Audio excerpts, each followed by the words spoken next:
power over you. Because I could make one call and you lose everything. Does that turn you on when I say it? Halina, Nicole, and Harris, I love this film so much. Thank you all so much for making it. Okay, can we just say you said that at Venice before anyone else had responded to it, and you have championed this. So you are completely genuine in terms of your support for the film, and you started at the beginning and you have not stopped. We bow to you. Thank you. Yes, take it. Okay, let me just get down to it because this is not, I'm asking the question. Okay, you need to know that. And it needs to be on camera. Thank you so much. Well, Halina, it starts with you. And I know when I spoke to you, even at Venice, it was so scary. I know you're seeing this the first screening, people are there. Of course, you get the standing ovation, but you're still spinning. Since then to now, and you've had a chance to process it, what has the reaction done to that fear that you had at the beginning? Like, how has that shifted now hearing so many people like myself say how much the film resonated with them? For me, it makes me feel less alone in my own world, that people actually love it and they're embracing it in such a huge way. And it's humbling, but it's also just, I've always felt a little bit alone in my own sexuality, my fantasies, and now this just feels that I'm more connected to others. And it's so fun to talk to people about it, to talk to the audience, and I'm very much enjoying it, of course. But I'm still nervous.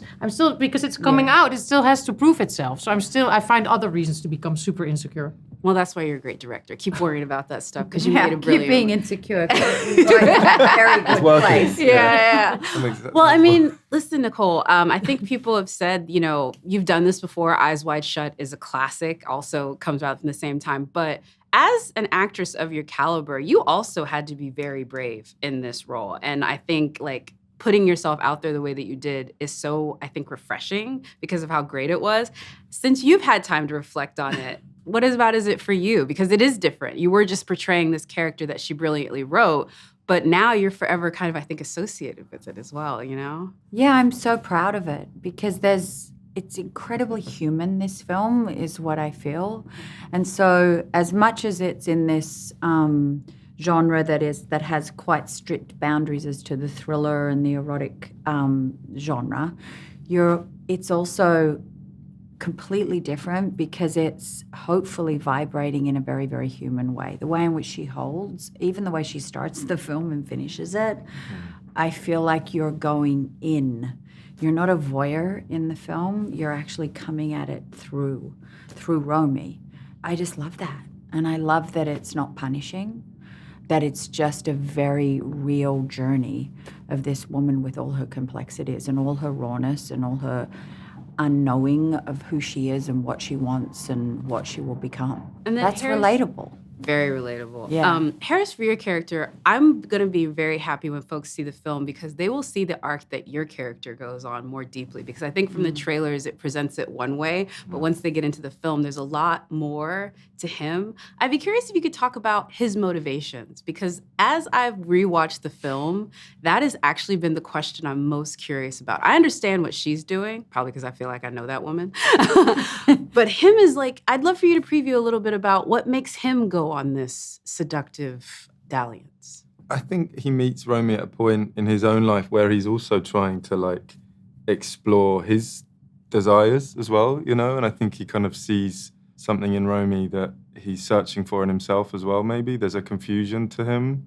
I think I kind of went with that more than anything as well in terms of, like, a search for something and kind of finding it in Romy's character. An hour, like, time together, whether he thought it was going to be permanent or not. I think there was, like, a liberation there for him as well. So I just tried to look at it like that. And then there was unanswered questions that I kind of liked. And we spoke about not answering them, which I think is sometimes helpful to not try and put, like, too much of a definitive thing on stuff from a character point of view. Yeah.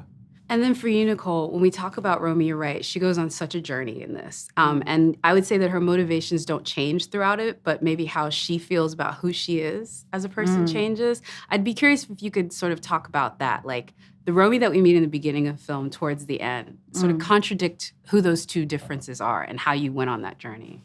She knows she's in trouble inside, but she's not sure what's going on or why, because she's got the company, she's at the height of her career, she's got her girls, her marriage, yet there's this restlessness and there's this interior crisis that's percolating. So when he comes, she's not sure what that means. And once they start the game, I think that's when she's just like, I'm going to go with this. And then it takes over. And it's not even choices then. It's more like it's a calling. She's being pulled. Yeah. And she resists, and then she gets angry at herself, at him. And so it's constantly in conflict, which as an actor is a fantastic thing to play. Yeah. They're wrapping me. I'm going to get out of here, but just real quick. What would you like if somebody did it that you would tell them good girl? Because I'm just curious because for me, it's telling people to see this movie. Yeah. But what about you? What would I like? To tell somebody good girl for, like that they were doing a good job in that, like, because for me, I'm like, see this movie with your husband on Christmas. I was just going to say the same thing. Yeah. If everybody buys a ticket, I'm going to be like, good girl. Good girl. Good girl.